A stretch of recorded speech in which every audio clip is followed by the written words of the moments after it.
We are also urgently accelerating our efforts to assist eligible Afghans under the Priority 1 and Priority 2, P1 and P2 referrals to U.S. Refugee Admissions Program and humanitarian parole.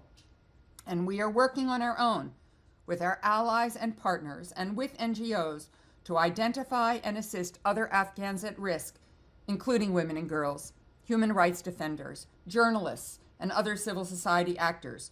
We have seen reports that the Taliban, contrary to their public statements and their commitments to our government, are blocking Afghans who wish to leave the country from reaching the airport.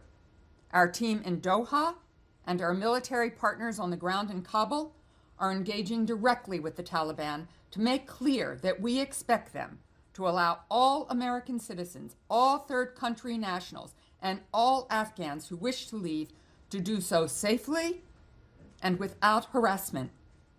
A majority of the world's nations this morning, as of this morning, 109 governments and counting, have come together to underscore the same message. The State Department is tirelessly pursuing diplomatic efforts with our allies and partners in every region of the world to mobilize resources to save Afghan lives. As you know, Secretary Blinken has spoken to more than a dozen of his counterparts in recent days, some of them multiple times. I've been doing the same. This morning, Undersecretary of State Nuland and I convened the deputy foreign ministers and political directors from more than a dozen allies. I think we had 20 on the phone, and partners to encourage everyone to take additional steps to help the Afghan people. Our ambassadors are working day and night in capitals around the world. Our undersecretaries, assistant secretaries, senior bureau officials, desk officers are doing the same. Our support staff are doing the same.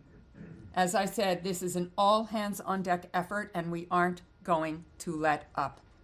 On the political front, we saw a very strong statement on Monday from the UN Security Council, including China and Russia. They reiterated the need for an inclusive, just, durable, and realistic political settlement that protects human rights, including for women, children, and minorities. President Biden and Prime Minister Boris Johnson agreed yesterday to hold a virtual G7 leaders meeting on Afghanistan next week. And earlier today, NATO Secretary General Jens Stoltenberg announced he is convening a virtual meeting of NATO foreign ministers on Friday to discuss our